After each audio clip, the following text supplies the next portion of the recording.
कल हम लोग बात कर रहे थे बुद्ध अमृतवाणी दंपत के अनुसार अपने मन को उस तरह से रक्षा करना चाहिए जैसे सीमाओं पर फौजी हो या पुलिस हो जैसे देश की रक्षा करता है। यहाँ पर देश क्या है? हमारा मन है। तो हमारे मन के अंदर प्रज्ञा को, अच्छा विचार को ला करके गलत विचार को हटा करके अच्छे विचार का रक्षा करना चाहिए। तो यहाँ तक हमें बताया था। अलज्जिताय लज्जन्ति लज्जिताय न लज्जरे मिच्छादिठि समादाना सत्ता गच्छन्ति दुर्गतिम। ये कोई जैन साधु, नंगा साधु होता है ना, आपने देखा होगा कहीं, कुछ कपड़े कुछ नहीं होता है, अपनी गुप्त आंख के ऊपर भी उसको छिपाया नहीं होता है, ऐसा साधु भी होता है, आप लोग ने देखा होगा। तो उन साधुओं पर कटाक्ष करते होते हुए तथागत सम्यक संबुद्ध के द्वारा ये प्रवचन है। मोमी छाला मोथा सिंह, मोथा वाला मोथा में, मोथा जानते ना, मोथा में भी नहीं भूल गए। मोमी छाला मोथा सिंह, मोथा वाला मोथा में जुन जीतावा रपलंग पे सिमजेंग नमनी न्यनफोंग ढो होते हैं। इसका मतलब अलज्जा के काम में जो लज्जा करते हैं, अलज्जा के काम में लज्जा करता है और लज्जा के काम में अलज्जा करता है। उल्टा, जहाँ लज्जा करना चाहिए था उसके ऊपर लज्जा नहीं करके जो है, जहाँ लज्जा नहीं करना चाहिए वहाँ लज्जा करने वाला जो व्यक्ति है विपरीत चलता है।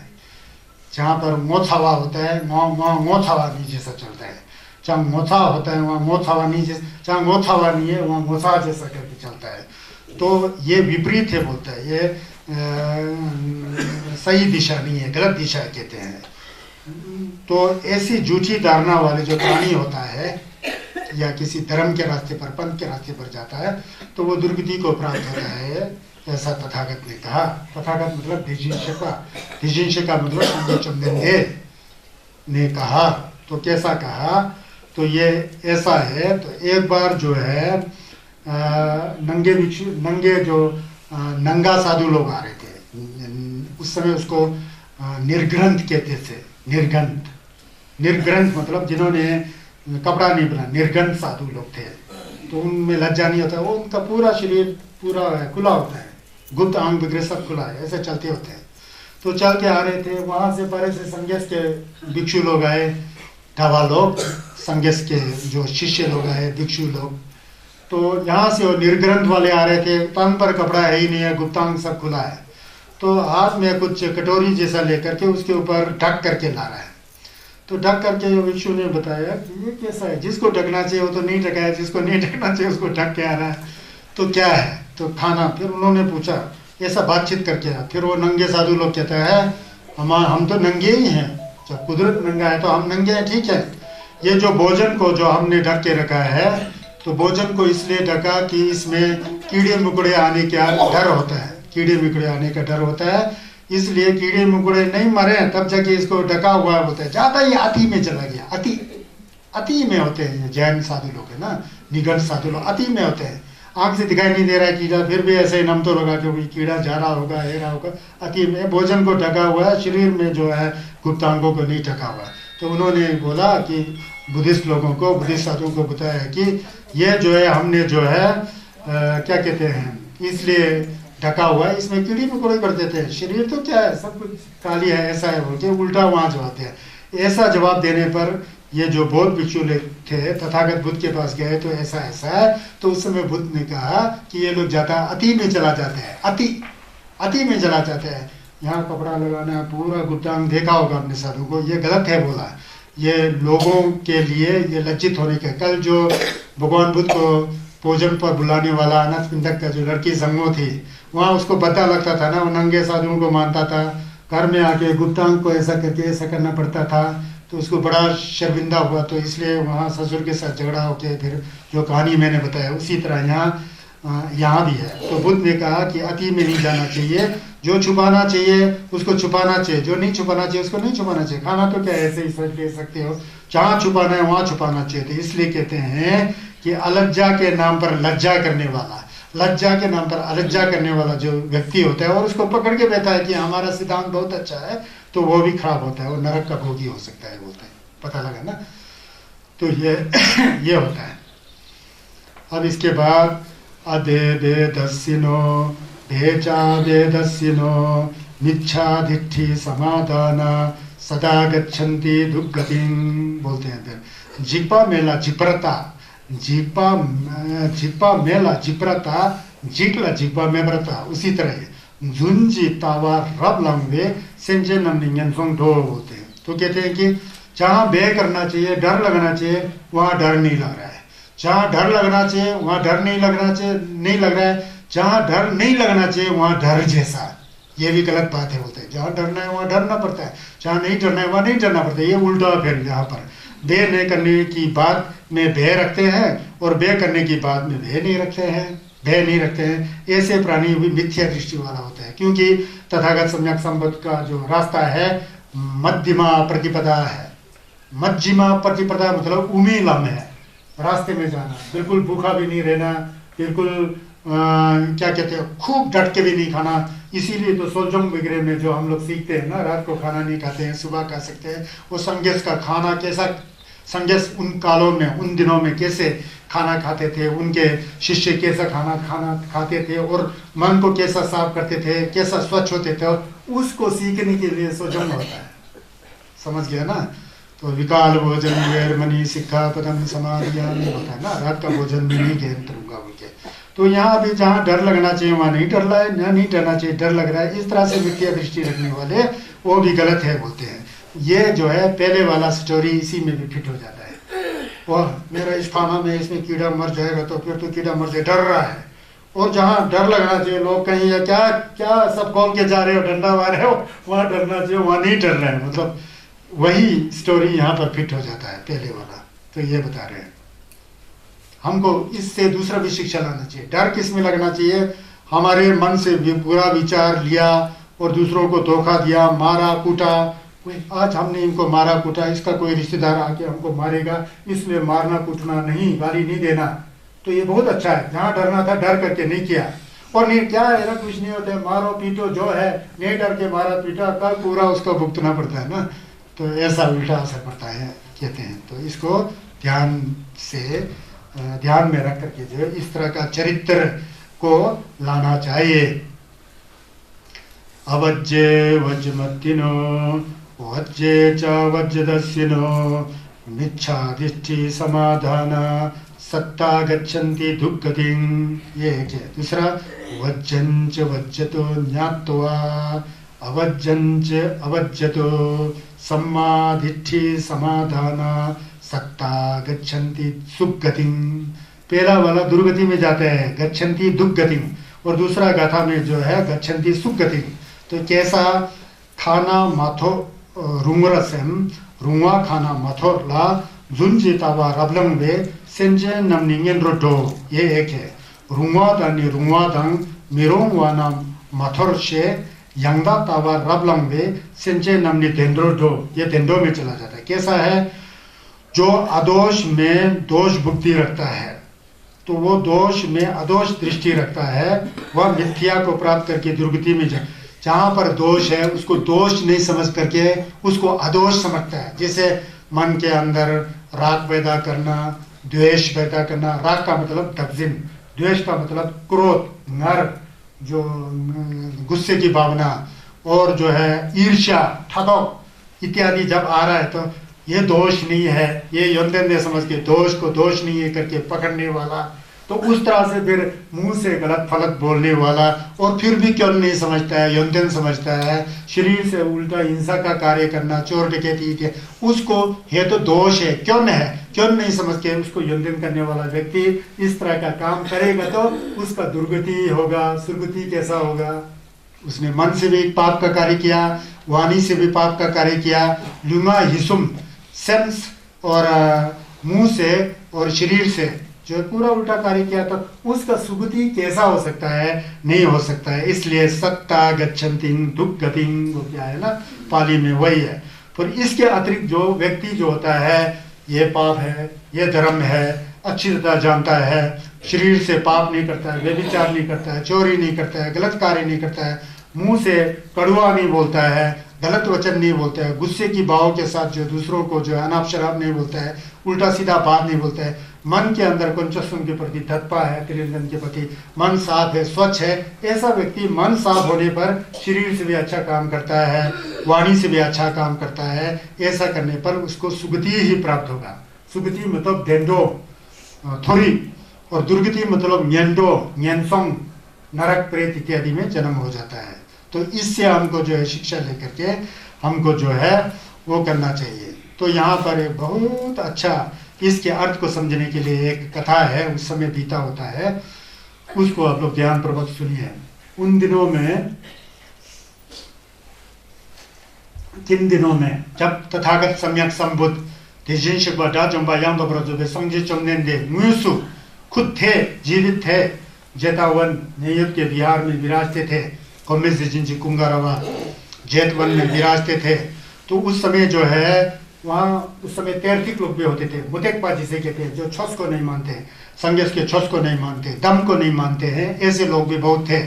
उनके माता पिता जो वो बच्चों, उनके बच्चे को भी उन्होंने शिक्षा दे के रखा था कि देखो ये जो सामने बौद्ध विहार है ना, ये बौद्धों का है, जो उनका जो गुरु है भगवान बुद्ध, वो सबसे दुष्ट आदमी है, सबसे बेकार आदमी है, वहां पर नहीं जाना, गलत रास्ता है, बल्कि उल्टा सीधा, बाप माँ के ऊपर निर्भर है ना बच्चे, उसको, उनका और हमारा विचार अलग है, हमारा विचार हमारा संप्रदाय के अनुसार है, इनका विचार इनके परंपरा के अनुसार है।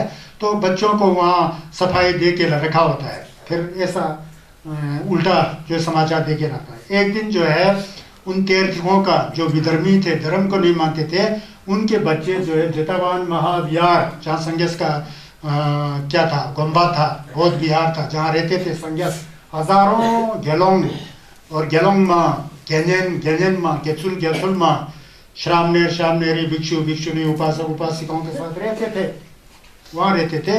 उसी के बाद ही थोड़ा उबड़ खबड़ भूमि होगा, वहाँ पर उन जो विधर्मी थे, जो तैर्थिक लोग थे, जो दम को नहीं मानते थे, उनके बच्चे आकर के खेलते थे। उदाहरण के लिए कबड्डी जैसा, गुल्ली डंडा जैसा जो भी खेलता होगा, उस समय कबड्डी था नहीं, पता नहीं मेरे को, गुल्ली डंडा था नहीं, ऐसा खेल रहा होता है। खेलते खेलते उनको जो है प्यास लग गया, अगल बगल में कहीं भी पानी नहीं था, छू बिंदु गवाया, पानी सिर्फ वहाँ उस जगह में था, अंदर बाउंड्री के अंदर, जहाँ पर संगे शेखत हुआ जी विराजमान थे, बुद्ध विराजमान थे, संगस बैठते थे, उनके केंद्र में बैठते थे। तो प्यास लगा, प्यास के हमारे बुरा हार, एक लड़का दूसरे लड़के को कहता है, ये दोस्त जा यार पानी लाके तू पानी पी के अंदर से, और पानी हमारे लिए भी लेके आना बोल के एक बर्तन भेज दिया। फिर एक कहता कि कैसा जा सकते हैं हम लोग, हमारे माता पिता ने प्रतिज्ञा दिया है, वहाँ तो बिल्कुल जाना ही नहीं है, इनका धर्म दूसरा है, हमारा धर्म दूसरा है, ऐसा कैसा जाए उनके, क्या धर्म, अभी प्यास लगा है ना, जाओ लेके आओ, हमको तो प्यास बुझाना है होगा। फिर गया वो लड़का, अंदर गया बिहार, संगे चुमदिंदे अंदर सब पता है, थमचे चंपा है ना, ये बच्चे लोग के विचार कैसा है, प्यास लगा है, यहाँ पानी पी रहा है। संगस खुद ही प्रकट हो गया उनके सामने, जहाँ पानी था वहाँ प्रकट हुआ। संगस को देख करके, बुद्ध को देख करके, वो लड़का जो पानी लेने गया था वो हक्का बक्का रह गया, ऐसा अतुलनीय, ऐसा विजित, ऐसा तेजस्वी, पूरा शरीर में ऐसा किरण निकल रहा है, लाल पीला हरा नीला, शाम बिल्कुल ऐसा मुस्कुराते हुए संगे चमदंदे खड़ा हुआ।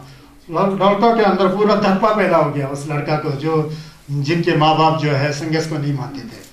फिर संगस ने बड़ा ही जो है खुद ने ही पानी निकाला कुआं से, खुद ने पिलाया, फिर बहुत बच्चे का जैसा मन था उस तरह के बात किया, खुद छोटे जैसा बन करके बच्चों के साथ बहुत अच्छा प्यार। संगस निंजे चंपो है ना, करुणा है ना, जैसा जिसको ज्ञान देना है, धर्म देना है, वैसा देते हैं। कल परसों जो एक माता जी का लड़का गुजर गया था, सरसों के दाना बारे बहन मैं ठीक करूंगा, कैसा तरीका है संगस का, संगस से ना भाई, संगस सिर्फ लोगों का कल्याण। उस बच्चे के साथ प्यार से पानी, बच्चा बहुत खुश हो गया, उसी में तत्पा पैदा हो गया। संगस को देखते ही संगस का थुक और उसका मन, वो क्या कहते हैं, बैंड हो गया अंदर से।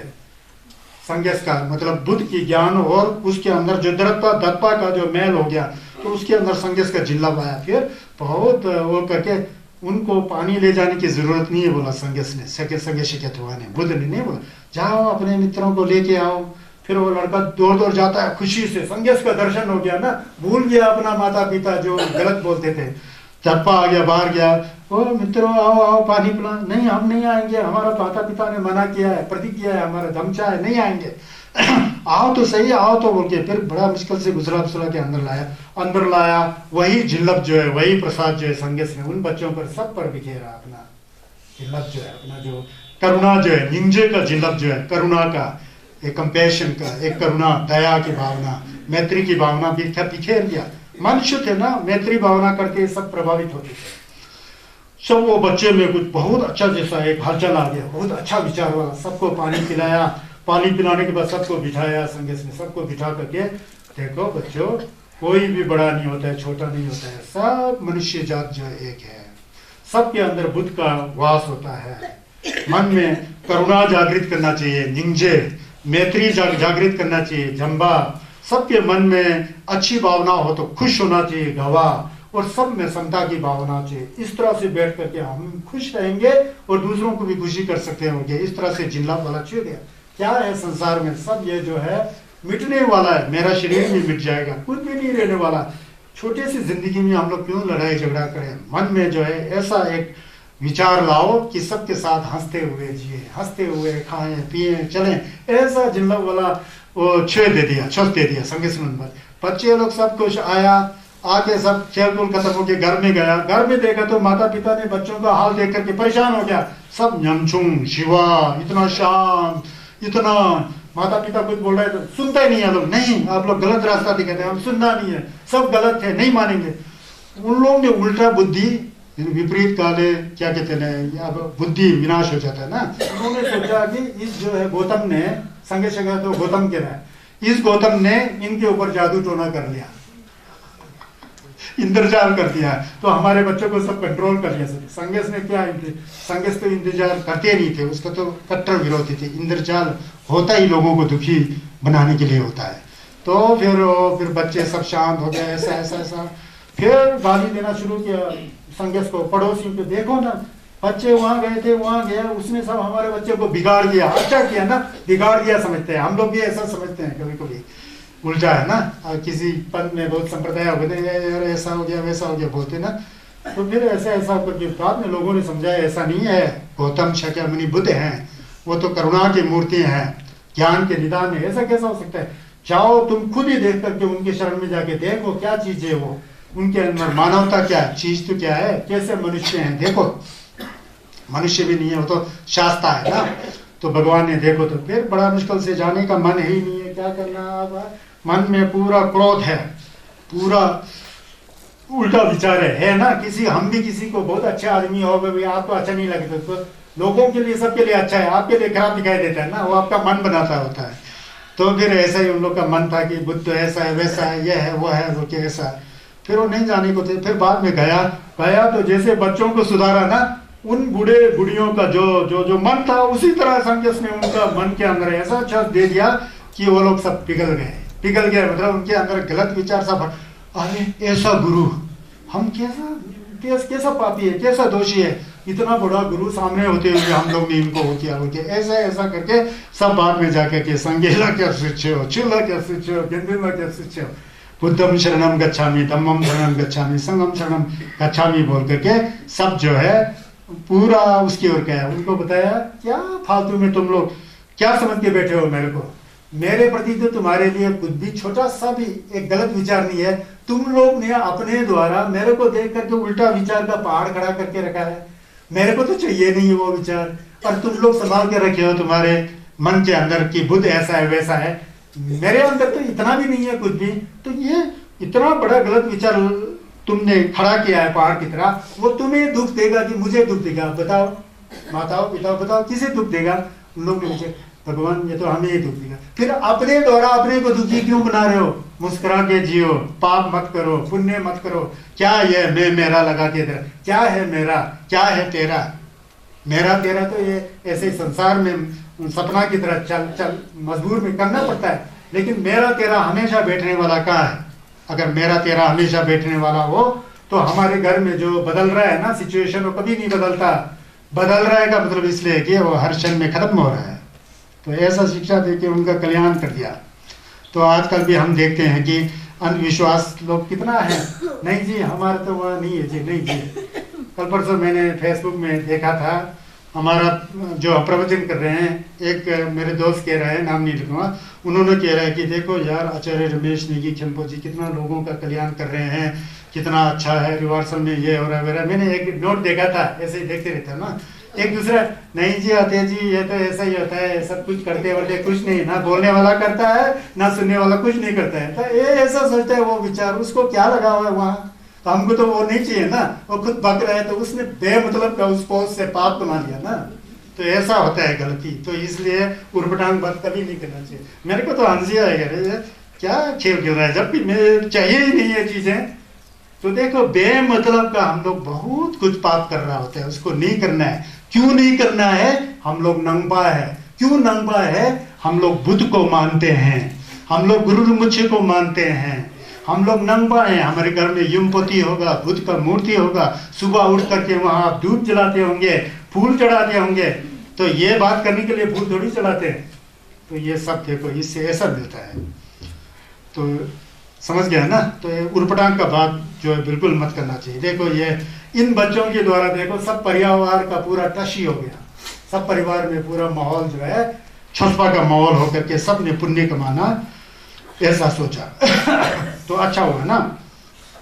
तो संघर्ष के छुस में जो है, छस में जो है, धम्म में जो है कोई पाखंड और दिखावा नहीं होना चाहिए। दिखावा करे तो वहीं छस खत्म मेरे दृष्टि से। दिखावा तो बिल्कुल नहीं। दिखावा आप क्यों करते हो? ताकि लोग मुझे बड़ा दिखे। तो जब आप सोचते हैं लोग मुझे बड़ा दिखे तो आपके अंदर मैं की भाव रहा है, मैं बड़ा दिखे, लोग मेरी प्रशंसा करे, मैं बड़ा हूं, खत्म ना। क्या छस है वो? नहीं है ना वो छस। तो ये नहीं होना चाहिए, दिखावा नहीं होना चाहिए। संन्यास का एक खासियत यह है, संन्यास मतलब बुद्ध का एक खासियत है, आओ भिक्षुओं, सोचो समझो, पहले परखो, देखो कि ये जो मैं बता रहा हूं ये सही है कि गलत है, पहले देखो परखो। परख करके जब तुमको अच्छा लगे तो तभी जाना है। ऐसा नहीं कि मैं बुद्ध को मानता हूं, जाना कुछ भी नहीं, सीधा जाके बुद्ध की मूर्ति के नीचे सिर झुकाना इत्यादि। बुद्ध क्या है पता ही नहीं, छस क्या है पता ही नहीं, केंद्र क्या है। लोग जा रहे हैं हम भी जाएंगे, भेड़ चाल। संन्यास ने भेड़ चाल नहीं सिखाया है, संन्यास ने ज्ञानी का चाल सिखाया है। समझ के है ना? ज्ञान में कैसा जाए उस चाल को सिखाया है, भेड़ चाल नहीं सिखाता है। अक्सर आप देखते होंगे दुनिया में ज्यादा भेड़ चाल होता है। मनाते हैं लोग, आरती कर रहे थे, चल वहां टीका लगा रहा है, कोई माला ले रहा है, कोई क्या कर रहा है, कोई मौज मस्ती में, बस उसका अपना सेल्फिश माइंड है, वो वैसा बनना चाहता है ना, बन के चला जा रहा है। उसमें धर्म का कोई बात होता ही नहीं है। तो ये जो धर्म का बात जब होता है वो मन को सुधारना चाहिए। समझ गया ना? संन्यास कहते हैं कि जैसा एक सुनार जो होता है, जब वो सोना लेता है, खरीदता है, तो सोना को देखता है ये सोना अच्छा है कि खराब है। कुछ कचरा तो आग में डालता है, फिर कचरा निकलता है, फिर भी थोड़ा कचरा आग में डालता है, कचरा फिर रगड़ता है, तोड़ता है, अच्छी तरह से देख करके अच्छा सोना को ग्रहण कर सकता है। इसीलिए संन्यास का छस है ना, आज तक कितना बात बताया, उसको सोचो समझो क्या बता रहे हैं, इसमें कोई दोष है, त्रुटि है, अच्छी तरह से समझ करके छस को लेना चाहिए। तो किसी विद्वान संन्यास ने खुद ने कहा है कि तापाच छेदाच निक्षात स्वर्णमी पंडिते परीक्षा व भिक्षुवो मतवतो ना तो गौरवा यदों दागम खेलम जे सेक्जी दरवे सर्जिंदु लेपरताला नाई का लांगुरा जाए भिक्षुर में। हे भिक्षु, हे उपासको, मैं बुद्ध को मानता हूं, आंख बंद करके मेरे सेवा में मत लगो, आंख बंद करके मुझे मत मानो।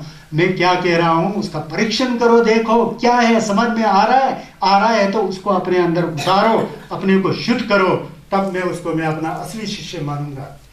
मेरे को फूल चढ़ाओ ना चढ़ाओ, मेरे को खीर चढ़ाओ नहीं चढ़ाओ, दूध चढ़ाओ ना चढ़ाओ, ये आपका प्रॉब्लम है, मुझे कोई प्रॉब्लम नहीं है। मेरे अंदर दूध के लिए कोई लोभ नहीं है, फूल के लिए लोभ नहीं है, पानी के लिए लोभ नहीं है। कुछ भी चढ़ाओ तो ये आपका प्रॉब्लम होगा, इसलिए आप लोग मुझे चढ़ा रहा है। लेकिन सबसे अच्छी बात यह है, सबसे बड़ी बात यह है कि मैंने जो शिक्षा दिया उस पर आप चलोगे तो नियमन करोगे तो बिना फूल चढ़ाए, दूध चढ़ाए, पानी चढ़ाए भी आप मेरे परम शिष्य हो। ऐसा बोलते थे भगवान बुद्ध। उनको सिर्फ यह था कि लोग का मैं कैसा कल्याण कर सकूं, लोग का कैसा भलाई कर सकूं। तो इन सारी चीजों को देख करके हम लोग को जो है वो करना चाहिए। इसी के साथ जो है क्या कहते हैं 22वां अध्याय यहाँ समाप्त हो जाता है, जो नरक का अध्याय ना, ये समाप्त हो जाता है। आज मांग सेचु बोलते हैं हम लोग, माघ का दशमी है, माघ है ना जी, माघ सेचु है। इसके 1 महीने के बाद रिवर्सल का सेचु आता है, इसको माघ सेचु बोलते हैं।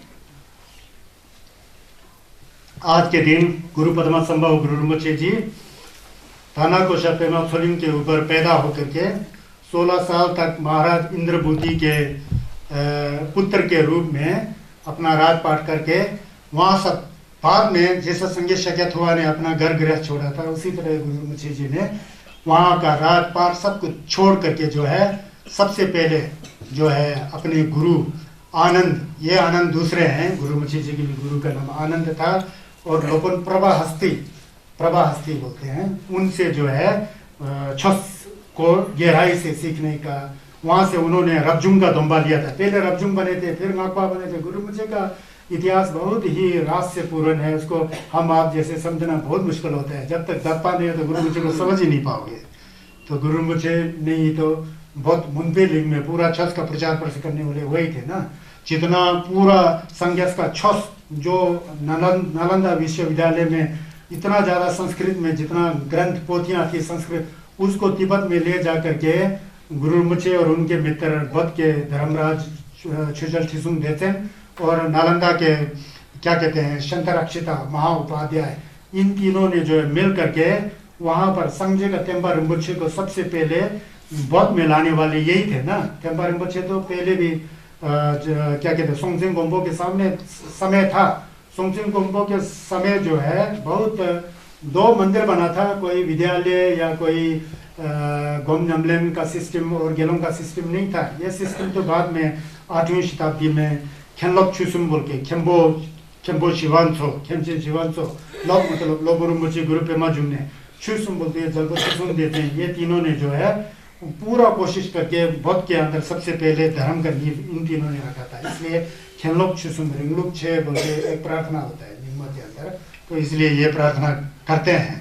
तो वो गुरु rinpoche आज का दिन जो है गुरु ये छेचू है ना, ये छेचू 11वां है, बुद्धा चुचिक का छेचू है, ये बुद्धा चुचिक का छेचू, इसको योदा बोलते हैं, योदा बोल के। दावा में भी फिर जीवालंका योदा बोलते हैं, दावा तंगो को डुगदा बोलते हैं, डुगदा बोलते हैं, दावा ngapa को टेलदा बोलते हैं। दावा ngapa टेलदा के दिन गुरु rinpoche का जन्म हुआ था ना, इसीलिए रारंग लबरंग वगैरह कहीं कहीं किन्नौर में लद्दाख हेबिस कंपा वगैरह में उस दिन छेचू बहुत मनाया जाता है। वो बुद्धा ngapa में आता है, टेलदा बोलते हैं, टेलदे छेचू गुरु rinpoche का जन्म देता है।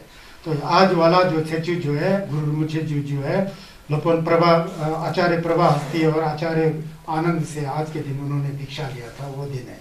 किसी दूसरी जगह में तो पद्मा गल्पो बोल के हुए थे गुरु rinpoche, उनको जो भी है, जो भी दशमी का जो दिन होता है ना, वो गुरु rinpoche से संबंधित दिन है। जैसे कि संज्ञा शक्यत हुआ, तथागत सम्यक संबुद्ध का जितना भी जो जिलप वाला जो लीला जो है छठा चौवा को कटा होता है ना, उसी तरह गुरु rinpoche जी का जो जितना लीलाएं हैं लोक कल्याण के लिए वो छेचू में घटित होता है। इसलिए सभी छेचू को हम लोग मानते हैं, दोनों छेचू को मानते हैं। यारमों का छेचू गुरु rinpoche जी के दिवस के बारे में मानते हैं और मरमों का छेचू खंडों में दुचिन बोल के मानते हैं।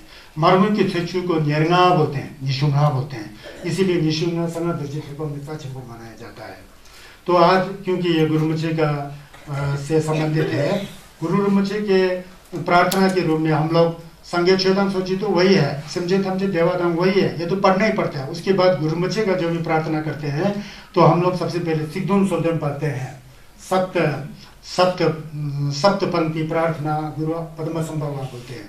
ये सिद्धुन सोदन से बहुत सा चिंबो है, इसको ऐसा मानते हैं, क्या ऐसा है संगा दुर्जे थेपा के अंदर तो दत्पा चाहिए, दत्पा नहीं है तो संगा दुर्जे थेपा काम ही नहीं करता है। संगा दुर्जे थेपा तो क्या है, जो भी संगेश का छस है, दत्पा नहीं है तो काम ही नहीं है। दत्पा बहुत जरूरी होता है, दत्पा नहीं होगा तो हमारे अंदर छस का जो बीज जो है होता ही नहीं है। इसलिए कहते हैं कि संगेश ने छस में बताया कि 2 में तत्पा में पे मिनम लकर भी चुना मिजुंग जिंग सबुन में सिबला न्युगुंग जिजिनो, जिसके अंदर श्रद्धा नहीं है, आस्था नहीं है, उसके अंदर संगेश का छस का जो है अंकुर जो है आ ही नहीं सकता है। पहले भी मैंने बोला था, क्योंकि बीज रूपी दत्पा नहीं है, तो छस का जो बीज जो है दत्पा है। दत्पा कहाँ पैदा होता है, साफ सुथरा मन के अंदर पैदा होता है, जिस मन के अंदर कोई कुटिलता नहीं हो, मलिनता ना हो, जो मन सहज स्वच्छ और पवित्र होता है, उसके अंदर दत्पा आ जाता है सब में अंदर। और दत्पा नहीं हो तो फिर कर्पे चुना मिजुंग जिंग बोलता है, जो धर्म का गुण जो है उसमें पैदा हो ही नहीं सकता है। ना आप बुद्ध को याद कर सकते हो, धर्म को, संघ को, लामा हिदम खंडों को किसी को याद नहीं कर सकते, दत्पा ही नहीं तो क्या याद करोगे। अब प्रार्थना बोलोगे दत्पा नहीं है तो वो तो सूखा शब्द है, ड्राई स्पीच बोलते हैं।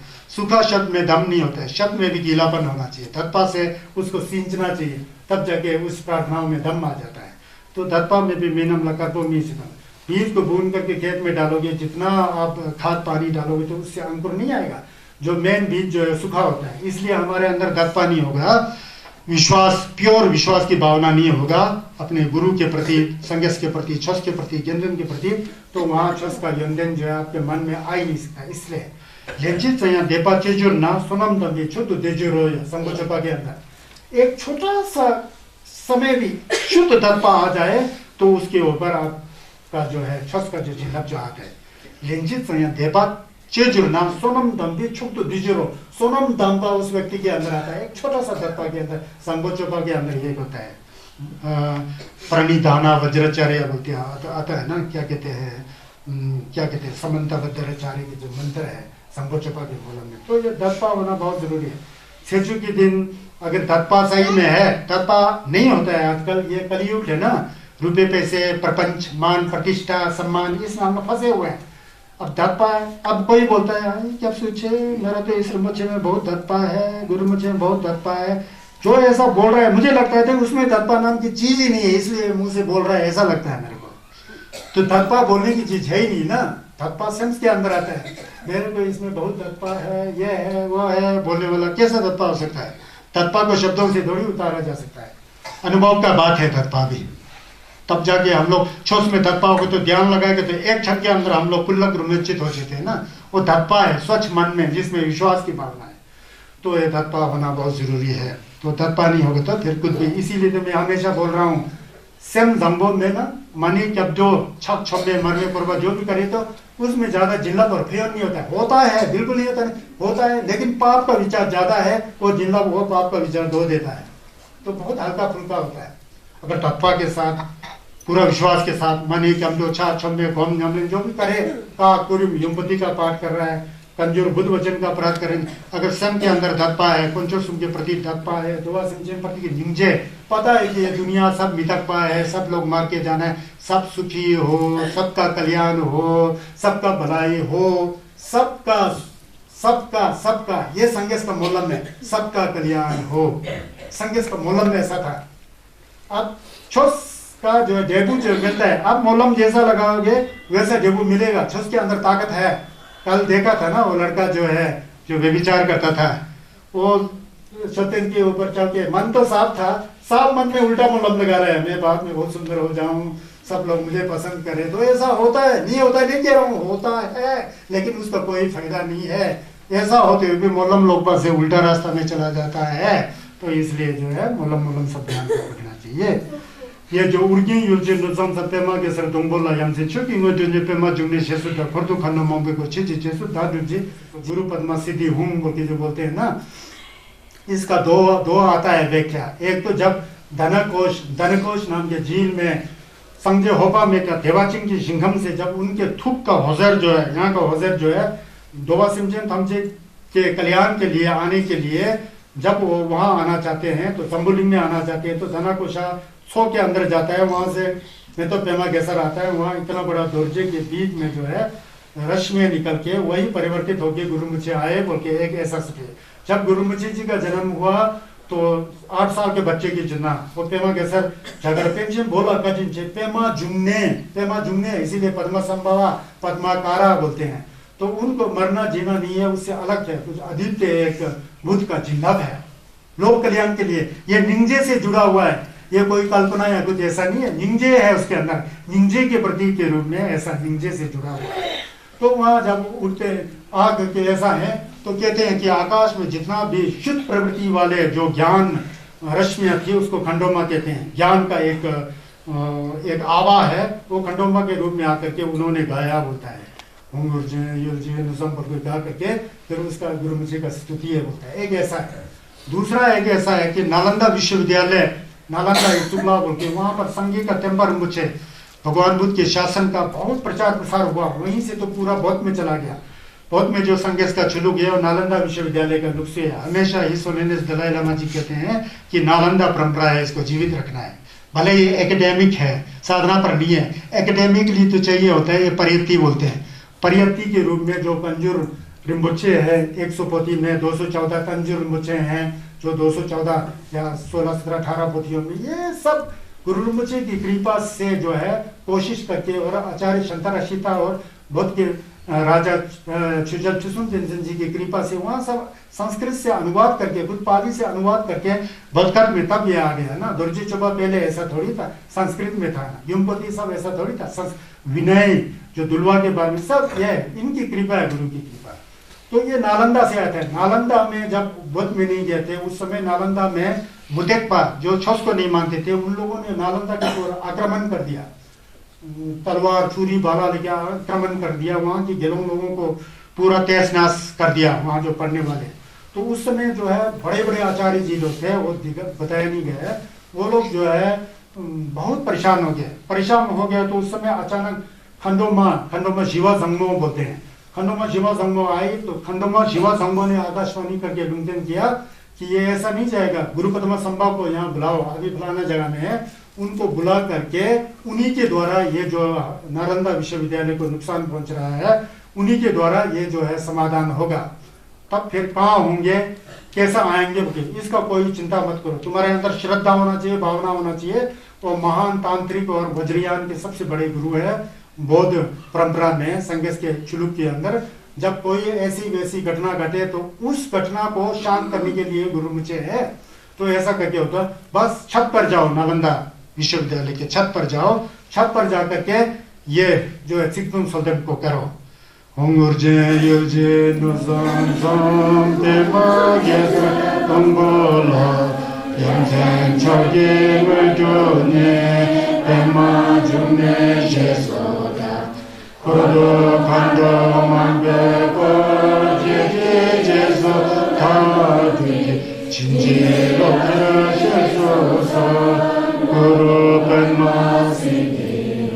नालंदा के जितना यलोंग लोग थे, आचार्य लोग थे, सब जो भी बने सब छत पर निकला, हाथ में एक पस लेकर के, पेड़ लेकर के और मेदोल लेकर के नालंदा के छत पर बैठ करके ये सल्तन किया। 3 बार सल्तन करते हुए गुरु मुझे वहां प्रकट हो गए, जहां भी बैठे गुरु मुझे आए। फिर गुरु मुझे जी से पूछा कि हमारा यहाँ, गुरु मुझे ने ऐसा हाथ में दुर्जे लेकर के ऐसा देखा उन लोग को, मुदिक वालों को जो ऐसा, फिर ऐसा करते करते आकाश में बोलते हैं दुर्जे फंगो आ गए, वज्र योगिनी, उनके हाथ में त्रिशूल था, त्रिशूल को गुरु मुझे जी के हाथ में दे दिया। गुरु मुझे जी ने त्रिशूल को ऐसा करते हुए एक अपने जो सिद्धि के बल से ऐसा ऐसा ऐसा ऐसा करके, तो मुदेकपा लोग सब भाग के वहां से चले गए, पूरा पैर जो है कंधा पर रख करके ना सब भाग के निकले गए बोलते। वहां जो है इन्होंने नालंदा विश्वविद्यालय की गतिविधि को पुनर्संचालित किया था बोलते हैं। ऐसा महान तांत्रिक सिद्ध पुरुष है गुरु मुझे, समझ गया ना। गुरु मुझे क्या है तो व्याख्या में आता है, उनका जीवनी जो है हिंदी में उपलब्ध नहीं होता है, क्योंकि संस्कृत में ही उपलब्ध नहीं है, पाली में तो उपलब्ध होने का सवाल ही पैदा नहीं है। फिर तो कहाँ उपलब्ध होता है, ये तिब्बत में गुरु मुझे जी का नमथर है, एक तो पेमा काई थंगिक बोल के पेमा का तंग है, एक दूसरा गुरु मुझे का संगलिंग माँ बोलते हैं, और भी कई छोटे छोटे नमथर हैं, लेकिन पेमा कथंग इत्यादि और उसमें इस तरह का विवरण मिलता है। तो गुरु रिम्पोचे जी है, मैंने पहले भी बताया था कि हम लोग जो भारत के हिमालय के लोग हैं, लद्दाख, गर्जा, पीती, पंगे पल्दर और किन्नौर, उत्तराखंड के ऊपर जो है इलाका, डुक, डेंजुम, भूटान, सिक्किम, अरुणाचल प्रदेश, और वहाँ से आगे जो जितना हम लोग नंगबा संघेश को मानने के, हमारे अंदर एक संघेश के प्रति और गुरुमुखी के प्रति धक्का है ना, तो उन्हीं गुरुमुखी जी के कृपा से हुआ था। जो हमारे अंदर जो परंपरा आया था ये तिब्बत से नीचे आया है, बहुत से नीचे आया है ये छस जो है, चाहे निंगमा हो, साक्या हो, गेलुक हो, कजुग हो। मैंने बताया था कि ये गुरु परंपरा है, सब गुरु परंपरा जो है चाचिम्पो है, बहुत ही जिल्ला पाला है। लेकिन बात क्या होता है, जो यहाँ धप्पा का बात हो रहा है, ये धप्पा होना चाहिए। धम्पद बुद्ध अमृतवाणी के अंदर जितना भी सेम्स के बारे में बात किया ना, वो सेम्स उस तरह का होना चाहिए, है ना। अगर हमारे अंदर धप्पा है तो हमारे अंदर श्रद्धा है, तो गुरु मुझे जी के प्रति सही श्रद्धा और धप्पा से ओम्मा ओम बजर गुरु पेमा स्थिति हूँ, सो पेमा जाओ या ना हो, गुरु मुझे आपके समक्ष आपको आशीर्वाद देते हैं। तो ऐसा है, धप्पा के अंदर ऐसा दम होता है ना। दर्पा है, इसीलिए गुरु मुझे दुसुम संजय है। भूतकाल के संजय भी वही है, वर्तमान के भी वही है, भविष्य के भी यही है। एक दूसरा एक बात बता करके फिर मैं आपको गुरुमुखी के बारे में यहाँ रखता हूँ, क्योंकि आज सेचू है ना, तो सेचू में ये बताना जरूरी होता है। वैसे तो मैं सेचू में मैं हूँ यहाँ पर, तो मेरे को निगमा वालों ने रोक के रखा है। उस दिन तो दुनिया आएंगे, वहाँ भी मैं दुनिया वालों के सामने आंख खोल दूंगा कि क्या होता है धर्म, क्या होता है और गुरुमुखी क्या है, कैसा गुरुमुखी को पहचाना सकता है। मन की शुद्धि जब आपके अंदर है, दर्पा तमसिक है, तो फिर उससे फिर कर्ब यंतन जो है वहाँ से आता है, यह मैं बताऊंगा। गुरुमुखी जी जो है, वैसे तो बुद्धिज्म में अवतार नहीं है बोल के ऐसा बताने वाला है। अवतार नहीं है का मतलब जो दूसरे पंथ के लोग अवतार, उस तरह का अवतार नहीं है। मतलब बुद्ध ज्ञान जिसमें आ जाता है वो उसको भी अवतार की तरह बता करके अवतार ही है। जैसे अब बुद्ध के पूरा ज्ञान को जनेंगे, अब बहुत बड़ा आचार्य होकर के लोगों का कल्याण करेंगे, वही बुद्ध का जिल्लब के द्वारा आप उसका उसको थे शरब सुन करके, संबे शरब चिंतन करके, गोम्बे शरब जो नमलन करके मन शुद्ध होकर के यहाँ है ना, यहाँ बुद्ध का दर्शन हुआ ना। अवतार तो डायरेक्ट अवतार की तरह तो नहीं है, लेकिन उनका जो जिल्लब जो यहाँ आकर के उसी तरह आप खुद बन रहे हैं ना। आपका जो मलिन चित्त जो है शुद्ध होकर के बुद्ध के जिल्लब से है, तो इस तरह से आप शुद्धिकरण की ओर गए है ना। इस तरह का एक मान्यता होता है। लेकिन दूसरा से अवतार क्यों नहीं आ सकते? मोलम लगा रहे हैं, मैं जो है अनेकों जन्म तक मेरा जो है क्या कहते हैं जन्म होकर के लोग का कल्याण हो। संगे चुमदिंदे 500 साल पशु पक्षियों के जीवन में थे, तो वही जो चित्त का जो उसको विकार मुक्त करते करते संगे शकेत हुआ नहीं होते। कई जीवन में उन्होंने नहीं किया। ये चैप्टर जो जीवन में कर करके है वो अवतार नहीं है। तो ये जो है संशोधन का विषय है। संशोधन क्या? अनुसंधान का विषय है। संशोधन क्या? अवतार होता है, शुद्ध अवतार जिसे कहते हैं। उसी तरह गुरुमुखी जी के नमथर में जाएंगे तो छुकु नौवा थाए लोंगु तुजी चिंबो टुलकु प्रेमा जुम्मे। छुकु नौवा थाए कौन है? संगे होबा में है। संगे होबा में का ही टुलबा गुरुमुखी है।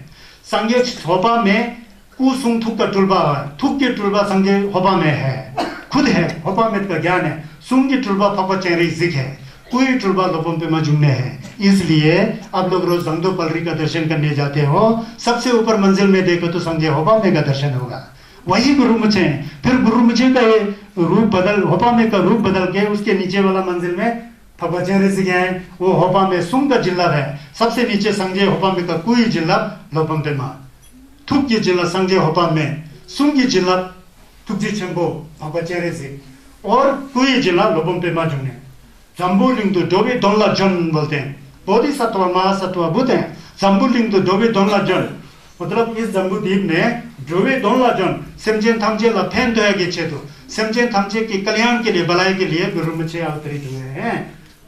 डोबे दिंदु, इसीलिए जम्बुलिंग तो जन बोलते हैं। अब ये सेचू है, अगर सेचू में अगर दत्पा होगा तो आप सुबह से सेचू में दत्पा करके ऐसा कहते होगा यार मुझे तो सुंगो निजरे तांगला चिपते जैन बोल के आता है ना। जैसे सूरज का रोशनी किरण आता है उसमें गुरुमुखी, उस सूरज की रोशनी की किरण के ऊपर गुरुमुखी का जिल्लब आगे आपको स्पर्श करेगा। लेकिन उस तरह से आपका मन चित्त जो शुद्ध होना चाहिए। ऐसा नहीं है कि आपके अंदर कुटिलता है, राग द्वेष अज्ञान सब भरा हुआ है, मन जो है पूरा कीचड़ की तरह है और आप गुरुमुखी का सलदेव कर रहे हैं, तो गुरुमुखी दिखाई नहीं देगा। क्योंकि आपके मन रूपी जो शीशा है उसमें गुरुमुखी कैसे दिखाई देगा? वो तो शीशा में तो पूरा धूल जमा हुआ है। जब हम अपने चेहरा देखने लिए भी शीशा देखें, सीधा में पूरा धूल जमा तो चेहरा दिखाएगा? पहले साफ करना पड़ता है ना, शीशा पूरा साफ, वाह मेरा चेहरा दिखाई देता है। इसीलिए मन रूपी शीशा को साफ करेगा तो उस शीशा में सब संगत का प्रतिबिंब दिखाई देता है, सबका कल्याण हो जाता है, सबका भलाई हो जाता है। ऐसा है में तो ये सेचू के दिन में ये है दर्पा होना चाहिए। लेंचित देपा चे जुड़ना सोनम दम्बे छुत दिन जुर्रो। संबोचोपा का ये सिख याद रखना, तो सिख है। संबोचोपा में भी एक एक सिख के अंदर जिल्लब भरा हुआ है, क्योंकि जम्बे हम और कुंदू संगो का मोलम सबसे उत्कृष्ट, इसलिए मोलम की गल्बो बोलते हैं।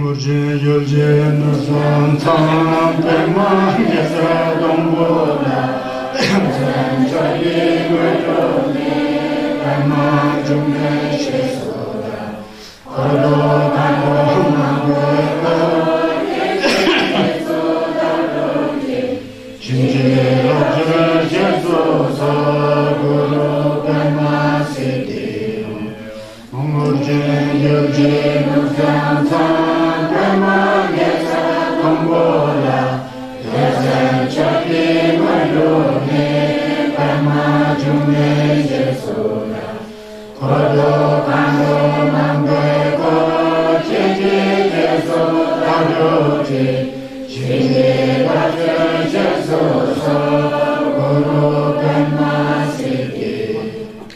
नाग मतलब हाथी को बोलते हैं, हाथी पुराने समय में नाग बोलते हैं। हम लोग नाग बोले तो सांप जैसे नजर नहीं आता है। नाग का बहुत व्यापक अर्थ है। गुरगुर नहीं बोलते हम लोग, धूप बोलते हैं ना, ड्रैगन, उसको भी नाग बोलते हैं संस्कृत में। और सांप को भी नाग, हाथी को तो नाग नाग बोलते हैं। हाथी अलग, नाग वाली लू को नहीं बोलते हैं। ये नाग माने हाथी। क्यों हाथी का लिया है कि हाथी इतना बड़ा जानवर होते हुए उसमें कितना समझ है, कितना बलशाली है। सबसे बड़ा चीज तो हाथी वेजिटेरियन है। हाथी को चिकन करी पका के दे दो तो करके नहीं खाएगा। आदमी को तो वो बड़ा स्वाद है, खा जाएगा। इसका मतलब आदमी राक्षस है, हाथी बोधिसत्व है, ऐसा होता है। तो ये हाथी उपमलिंग, हाथी को उदाहरण देते हुए तो ऐसा उसके चरित्र को बताते हुए और अरहत और बुद्ध के चरित्र और अच्छे चरित्र को यहाँ दर्शाया जाता है। गाथा संख्या 320 में पहुंच गया। तो नागवक का पहला गाथा, अहं नागो वसंगमे चापतो पतितं सरं अतिवाग्यं तितिखस्सं दुस्सेलो ही बहुजनो। ये एक गाथा है। 3 गाथा, तीनों साथ रखा है। दूसरा गाथा यहाँ का, दंतं नयन्ति सिमितिं दंतं राजा विरुहति तंतो सिद्धो मनुष्येषु योति विभाग्यं तिखति। ये दूसरा गाथा नागवक का। तीसरा गाथा, वरम अस्तराधंता आजानिया च सिंधवा कुंजर च मानागा अदधंतो ततो वरम। ये गाथा है। इसको गोटी भाषा में ये भी ये जेतवन महाविहार श्रावस्ती में बताए थे। किसको? इन्होंने उनको बताए थे, आनंद को बता रहे थे तथागत सम्यक संबुद्ध। दानी युल्दु लंगो छे जुई फंबे धाला शिन सिचुंग नमला सोजाते चेबू फरसे सुंगे नहीं होते हैं। जैसे युद्ध में जो है, युद्ध में ले जाते हैं ना, हाथी तो एक शोभा बढ़ाता था और हाथी होगा तो युद्ध में बड़ा रुतबा बड़ा वो होता था। तो पुराने समय के युद्धों में ना, जैसे युद्ध में हाथी धनुष बाण से निकले बाण, जितना भी धनुष बाण से निकलता है बाण, युद्ध में इतना बड़ा शरीर लेके जा रहा है, उस पर मातवत और जो लड़ाई करने वाले चलते होते हैं, तो हाथी में यहाँ तीर लगा होता है, बाला लगा होता है, फिर भी कुछ नहीं लगा जैसा हो, बड़ा हिम्मत के साथ जाता है हाथी जो होता है ना, इतना चमड़ा भी तो मोटा होता है, उसको असर ही नहीं पड़ता है, पहलवान है। तो कहते हैं कि जैसे युद्ध में हाथी धनुष बाण से निकले बाण को सहन करता है, ये हाथी उदाहरण है, सहन करता है ना, हाथी में सहनशीलता है, बलशाली करता है।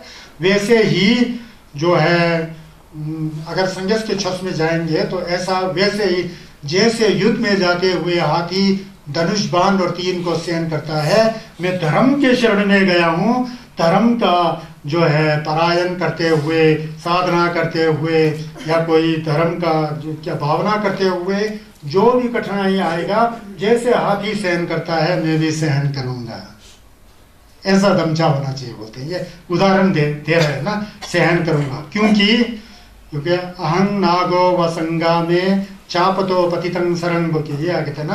क्योंकि बोलते हैं संसार में दुर्जन बहुत है, अब धर्म का वो रास्ते में जाकर संसार में दुर्जन बहुत है ना, तो युद्ध में जाते समय जो है राजा जो है पूरा होश हवास के साथ जाता है, और जाते समय भी खुद नहीं जाते चाहे घोड़े हो या हाथी हो, जो बहुत अच्छा उसको ज्ञान दिया होता है, युद्ध में कैसा चलना चाहिए, कैसा मुड़ना चाहिए, कैसा वो करना चाहिए, इस तरह के हाथी के ऊपर चढ़कर जाता है ना। उसी प्रकार जो शिक्षित व्यक्ति होता है, जिस तरह से हाथी सब कुछ सहन करने में जो है सक्षम होता है, उसी तरह मैं भी जो भी आदमी दूसरा में ध्यान करते समय, साधना करते समय, धर्म के रास्ते समय शरीर से कष्ट दे तो मैं सहन करूंगा।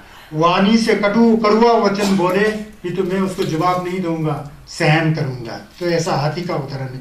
ये पहला श्लोक वाला शरीर से ना, दूसरा वाला वाणी से जो है शांत भाव में सहन कर सकूंगा बोलता है।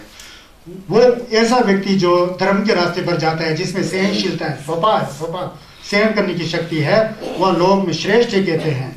जैसे कि उसी तरह फिर चाहे खच्चर हो या घोड़े हो या हाथी हो, जो अच्छे जाति का होता है, जैसा कि सिंधी घोड़े बहुत अच्छे तरीका का होता है बोलते हैं ना, उसी समय उसी तरह जो हाथी जो है बहुत शिक्षित होता है, श्रेष्ठ होता है, उसी तरह ही जिसने अपने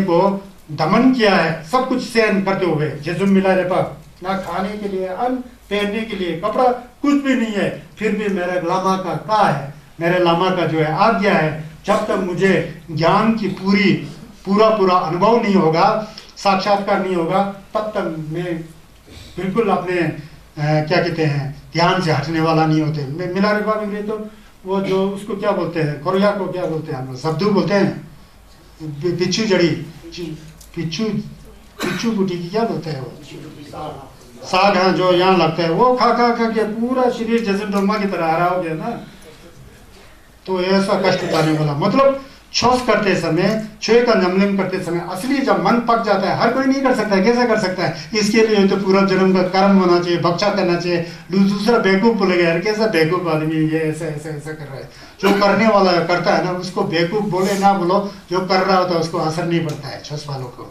जो छुसपा असली तो वो है जो गाली देने से भी मुस्कुरा रहा है और प्रशंसा करने से भी वही, हाँ, वो प्रशंसा करते समय नाच रहे हो, पूरा एडवर्टाइज कर रहा है, यह है वो है, उसको गोल्ड मेडल मिला, यह है वो है, बहुत, फिर जुलूस निकल रहा है, जुलूस निकलते गाड़ी गिर गया, पूरा मातम चल नहीं जाता है कभी कोई। ये संसार का पक्ष है ना, वो दूसरा चीज है। संसार में चलो, जब छौच में ये नहीं होता है, ना कोई दिखावा होना चाहिए, ना कोई मैं बड़ा हूं करके ऐसा होना चाहिए, ना गाली गलौज करते समय गुस्सा होना चाहिए, ना बहुत प्रशंसा करते समय नाचना चाहिए, बस समता के भाव के साथ चलो। वही बात है यहाँ पर। हाथी जैसा जो भी हो ना, उसको फर्क ही नहीं पड़ता है, मेरा तो मालिक का खाया हुआ हूँ मैं, वफादार होता है, चलते जाता है, धनुष लगा हुआ है, खून दे रहा है, ये कर रहा है, फिर भी उसको सहन करते हुए अपना जो जिम्मेदारी है, दायित्व है, उसको निभाता है। तो इस तरह से छौच करते समय मतलब तपस्या करना चाहिए। तपस्या मतलब कष्ट को सहन करना चाहिए, धूप, वर्षा इत्यादि जो भी है, वो तो कुदरत का नियम में ना आते हैं ना। बिल्कुल ही डेंजर है, कष्ट को सहन करनी चाहिए बोलते, बाढ़ आ रहा तो यहाँ बैठना, ऐसा नहीं बोल रहा है, अपने शरीर को बचाना भी पड़ता है, समझ गया ना। तो कई फिर इसका अनर्थ निकाल देते हैं ना, फिर वैसा करके फिर उल्टा हो जाता है। तो इसीलिए जैसे युद्ध में जो हाथी धनुष वन से निकले बाण को सहन करता है तो अपने शरीर को सुरक्षित रखता है, उसी तरह हमको अपने शरीर, वाणी और मन से चयन करना चाहिए। जो छोटी मोटी बातों को जो ना एकदम सीरियस लेकर के उसको लंबा समय तक नहीं रखना चाहिए।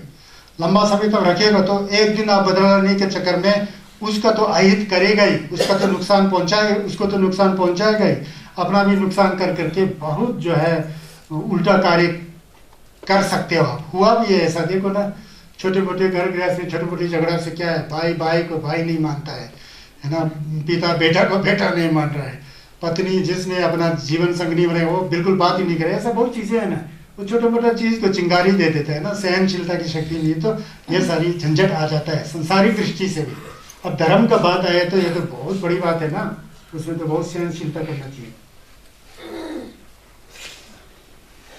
सहनशीलता होना चाहिए। यहाँ एक बहुत अच्छा अर्थ कथा है, इस अर्थ को समझाने के लिए।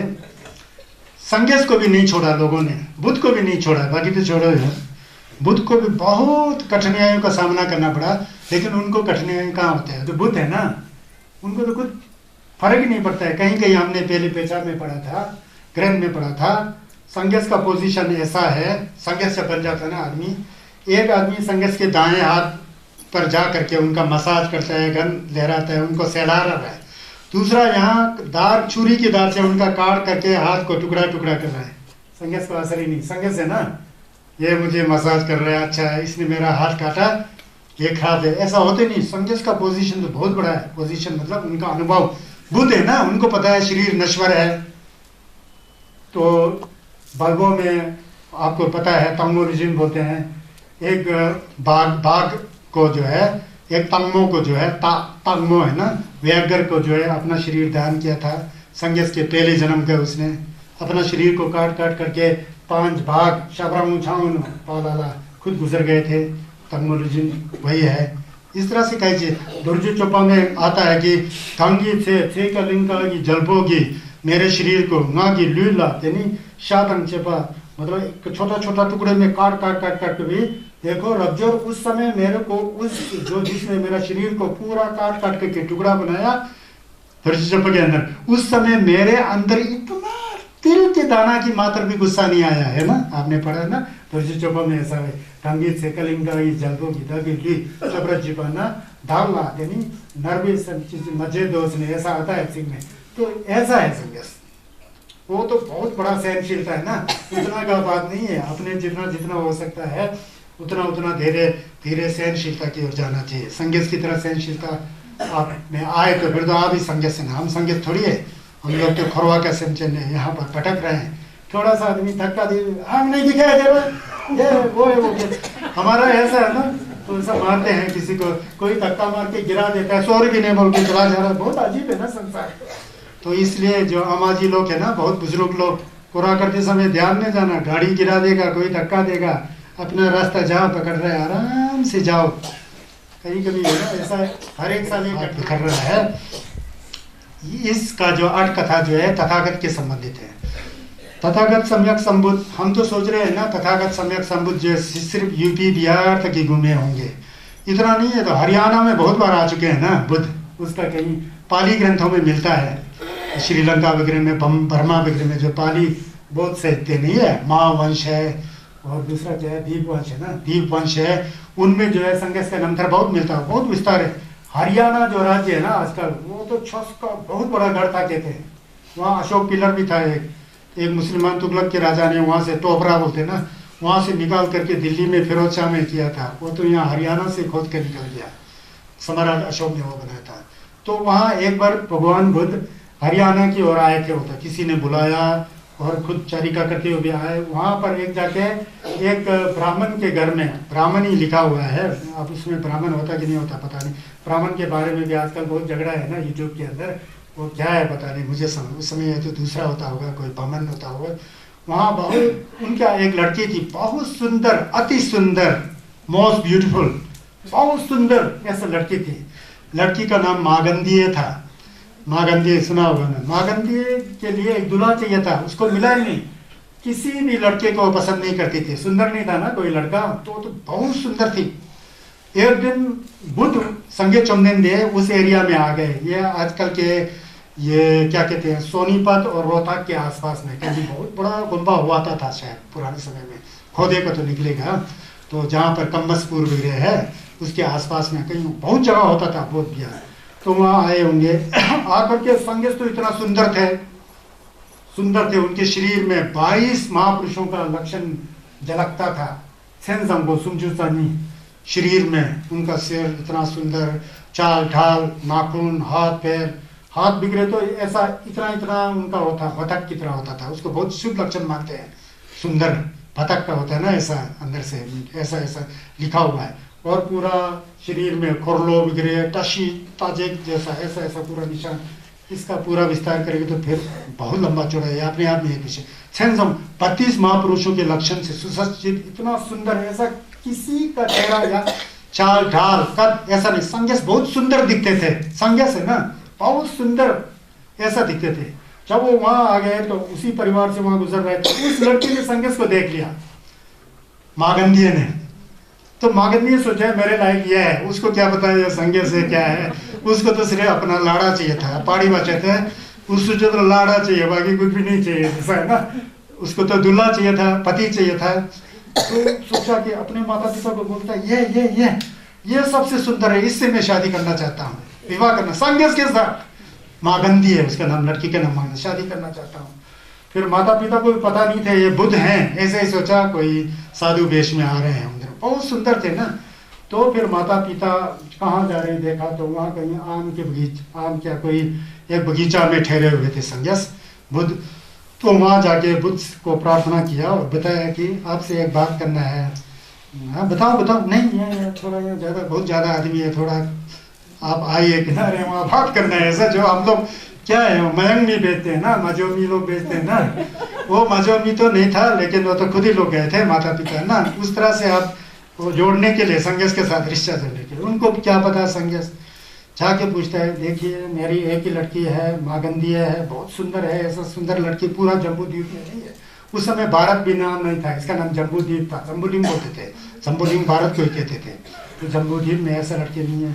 फिर संगेश ने बताया मैं एक भिक्षु हूँ, बुद्ध हूँ नहीं बोलते हैं संगेश कभी, मैं एक भिक्षु हूँ, मैं जो है ब्रह्मचारी का पालन करता हूँ, हमारा नियम होता है 253 नियम होता है, हम ये नहीं कर सकते, ये नहीं कर सकते, ये नहीं कर सकते, उसमें भी सबसे तो ये चीज नहीं कर सकते जिसके लिए तुम मुझे कह रहे हो, ये तो हमारे यहाँ अलाउड ही नहीं है। संगेश बोल रहे हैं उसको, नहीं मान रहा, ये है वो है, बहुत कोशिश किया, फिर लड़की को बोला, वो नहीं मान रहा है, फिर लड़की कहता है ऐसा नहीं है तो मैं तो मर जाऊंगा, ये होता है ना ऐसे ही बहाना, ये करूंगा वो करूंगा, संगेश क्या पता उसको, नहीं माना।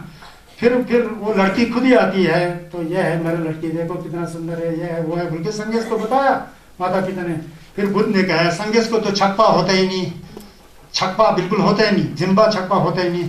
कहा कि ये जो तुम्हारा लड़की है ना, तो इससे कई गुना अच्छा तो कुछ देवताओं के वहाँ के देवी लोग होते हैं, जब वही मुझे पसंद नहीं है, वो ही हमारे को कुछ नहीं कर सकता है, हम तो छकडल है, जिम्बा ही नहीं, छक्का ही नहीं है।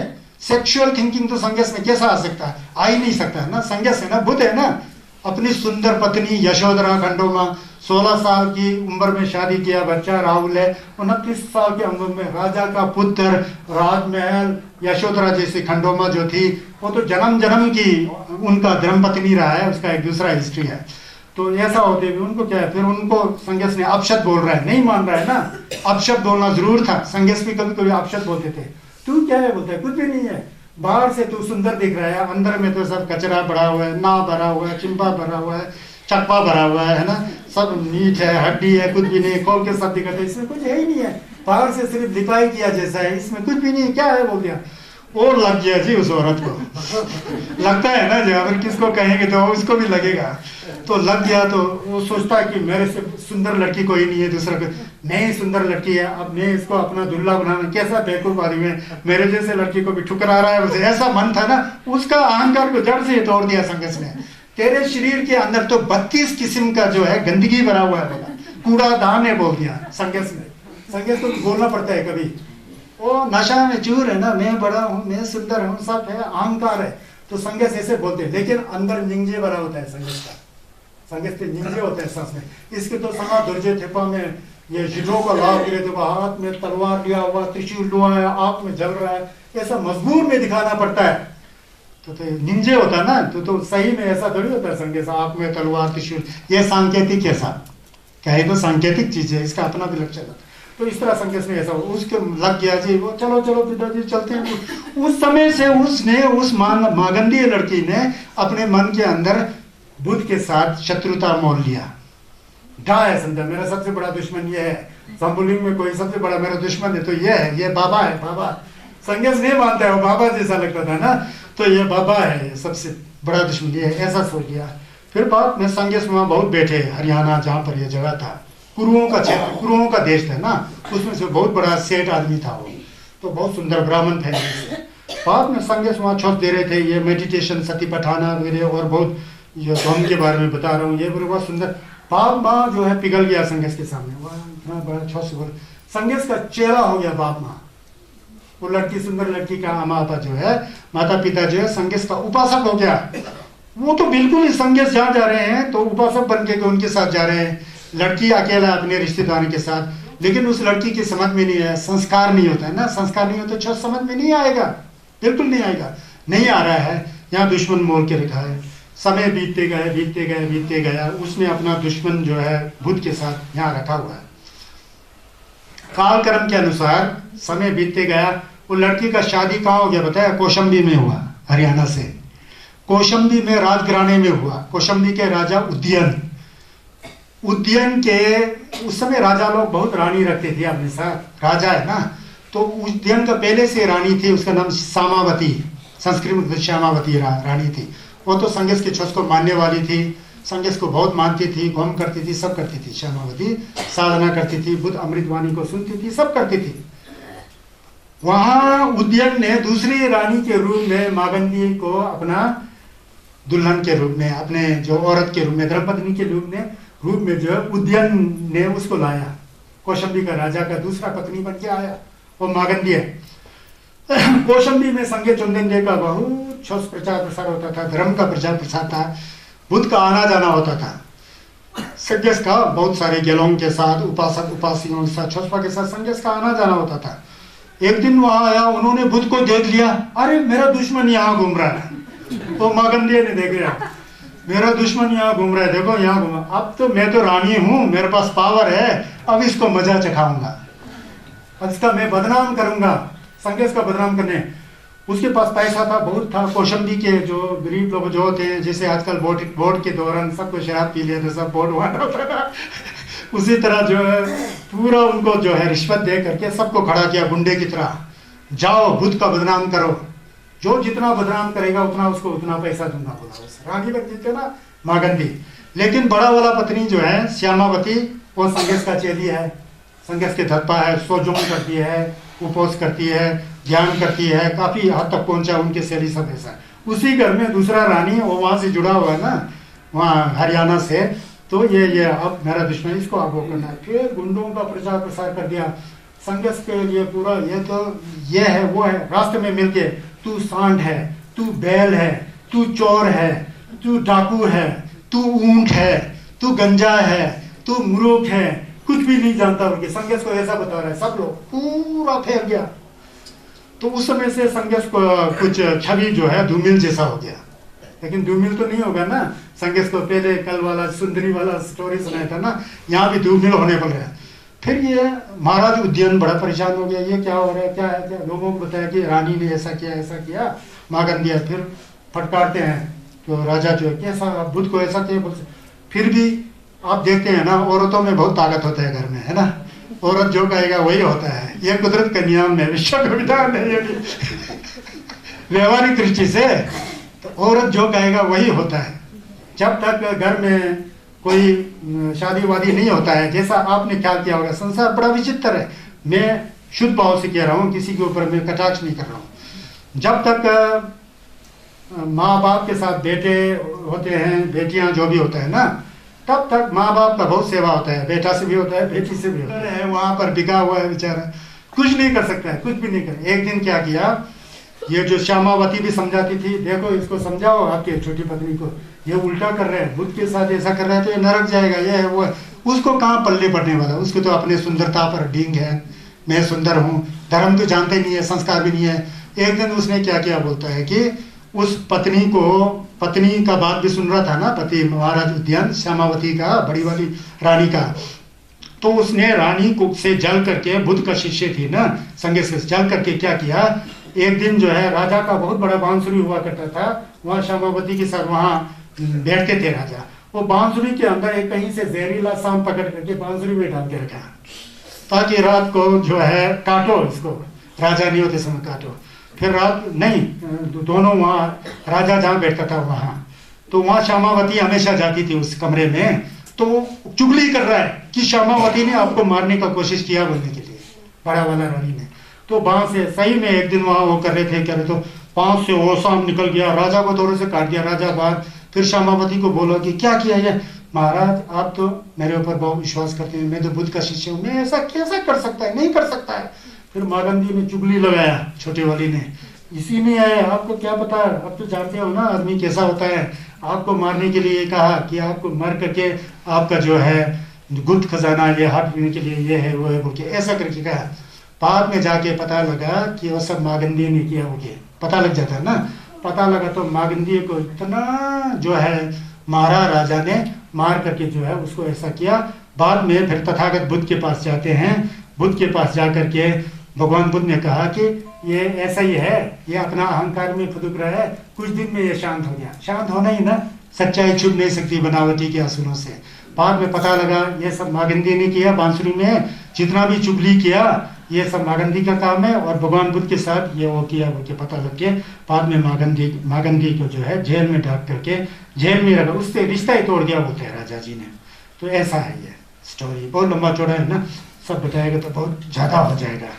ये मागंदी है जी, ये कुरु देश का बहुत सुंदर वो है। उसी प्रकार दुशील द्वारा कही गई बातों को सहन लेना हमारा कर्तव्य है, भगवान ने ऐसा कहते हुए इन तीनों गाथाओं को, ये जो पहले गाथा बताया ना, जैसे युद्ध में धनुष तीर से बताया ना, तो उस तरह से सहनशील, जैसा श्यामावती ने किया था, श्यामावती अच्छी है, दूसरा जो है पूरा गलत विचार ला करके अच्छे विचारों को दमन करना तो छोड़ो, उल्टा हिंसा की प्रवृत्ति में जाके उल्टा काम करने वाली जो थी, ऐसा नहीं करना चाहिए।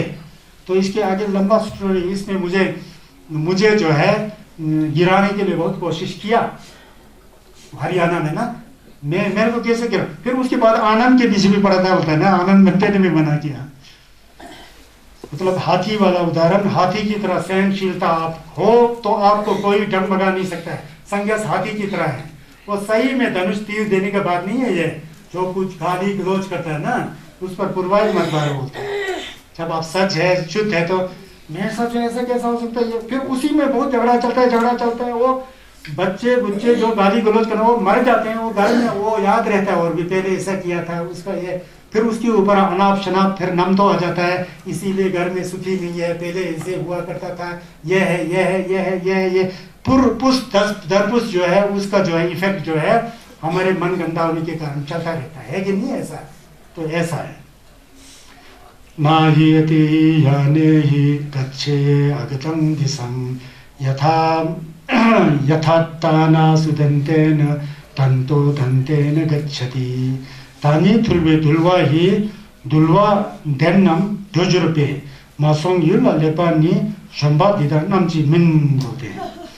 ये कहते हैं कि ये वही हाथियों का उदाहरण देके बताया गया, पहले बताया ना, जो शिक्षित हाथी होते हैं या घोड़े होते हैं, घोड़े को तो नाग नहीं, कहीं घोड़े को भी नाग कहता होता है। इसका प्राय इसका अनेकार्थक शब्द है ना जी, ये जो नाग जो है यहाँ हाथी के लिए जा रहा है, प्रायवाची शब्द अनेकार्थक शब्द होता है ना, अनेकार्थक शब्द है, तो इसलिए यहाँ तो हाथी के लिए कहते हैं कि जो शिक्षित हाथी घोड़े खच्चर या हाथी है, तो शिक्षित हाथी है, तो शिक्षित हाथी होता है ना, वही जो है लड़ाई वगैरह होता तो उस समय वो हाथी आपको जिस सूरत से भी बचाएगा।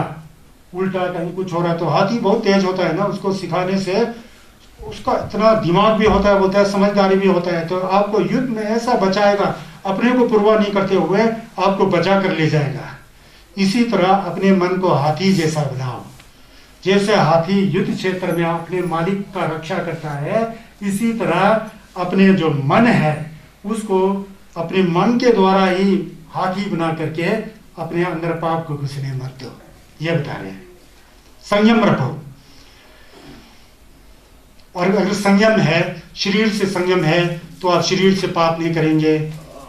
लुई की दिक्कत जिगे मारे, अगर नाक से संबंध है, मतलब वाणी से संयम है, तो आप झूठ चुगली बेकार की बातें इत्यादि नहीं करेंगे। मन से संयम है तो आपके मन में लोभ द्वेष, चाहिए वाला, मुझे ही चाहिए, ईर्ष्या इत्यादि जो बुरे विचार है, जो अपने को भी नुकसान करता है दूसरे को भी नुकसान करता है, वो आप में कभी आएगा ही नहीं।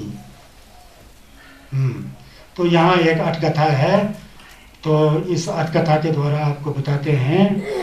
एक बार भिक्षु लोग कहीं जा रहे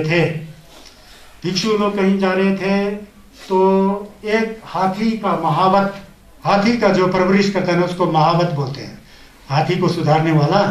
एक नया हाथी लेकर के उस हाथी को, वो बिगड़ेल था ना, बिगड़ेल मतलब वो बहुत चंचल था, वो सिखाना पड़ता है हाथी को, पहले ऐसे ही नहीं सिखा रहा था, तो सिखाते वो बिल्कुल नहीं मान रहा था। भिक्षु लोग सब देख के बैठे थे, एक आदमी हाथी को वहाँ क्या कहते हैं, हाथी को समझा रहा था, तो समझ ही नहीं रहा था, तो हाथी को समझाने के लिए एक डंडा के ऊपर लोहा का ऐसा होता है, उसको उसकी चमड़ा में डाल के ऐसा करके उसको सीधा करना पड़ता है, समझाना पड़ता है। तो वहाँ भिक्षु लोग देख रहे थे, तो भिक्षु लोग देखते समय तमाशा, उसमें से एक भिक्षु था काफी पुराना, वो पहले महावत था, पहले हाथी को सीधा करने वाला, वो भिक्षु बन गया, अभी गेलौं बन करके वहाँ घूम रहा था। फिर उसने सोचा कि इसको हेल्प करना चाहिए, उसको पता था तो तरीका। फिर उसने कहा अगर आप सहायता चाहते तो मैं सहायता कर सकता हूँ, बोला। फिर जा करके फिर उसने जो डंडे के ऊपर एक हुक जैसा होता है, हाथी फोरा मसाला, हाथी को वो करने के लिए, सुदृढ़ और सरल और उसको काम योग्य बनाने के लिए उसको पता है कि कहाँ लगाना, जहाँ पॉइंट था कहीं इधरों में लगा के फिर हाथी को समझ आता, वहाँ उसने करके उस हाथी को सुधार दिया, अच्छा कर दिया, क्योंकि उसके अंदर तरीका था तो है ना। फिर ऐसा किया, ऐसा करके भिक्षु को हैरान हो गया, ये भिक्षु कैसा जान रहा है। फिर उस भिक्षु ने बताया कि मैं पहले हाथी तो चलाता था, हाथियों को तो मैं सीधा करता था।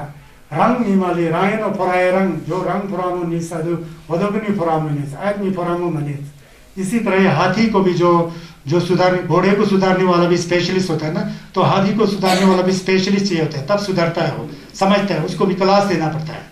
तो उसको नहीं आता था, तो इस भिक्षु ने समझाया, तो किया उसने, वो सुधर गया, जहाँ जो करना था वो कर पाया उस हाथी से। तो ये बात भगवान बुद्ध के पास पहुंचा, तो भगवान बुद्ध के पास भिक्षु ने बताया, आज ऐसा ऐसा देखा था, हाथी को इस तरह से सुधार रहा था एक आदमी, उसको नहीं आ रहा था, हमारे गेलोंग जी ने सुधार दिया, ऐसा ऐसा। हाँ, जैसा इस आदमी ने हाथी को सुधारा, वैसे तुम अपने मन को सुधारो। ये उदाहरण दे रहा होता है ना, जैसा इस आदमी ऐसा मन सुरा, मन कहाँ जा रहा है, उसके दाव पेज को पकड़ो और मन को सीधा करो, सरल करो, सेंस को जो है शुद्ध करो, पवित्र करो बोल करके तब उन्होंने इस तरह से गाथा को बताया। फिर आज यहीं रखते हैं। तो ये माघ वक्त का जो है चौथा क्या कहते हैं, चौथा वो चला गया, ये कल आराम से खत्म करूँगा।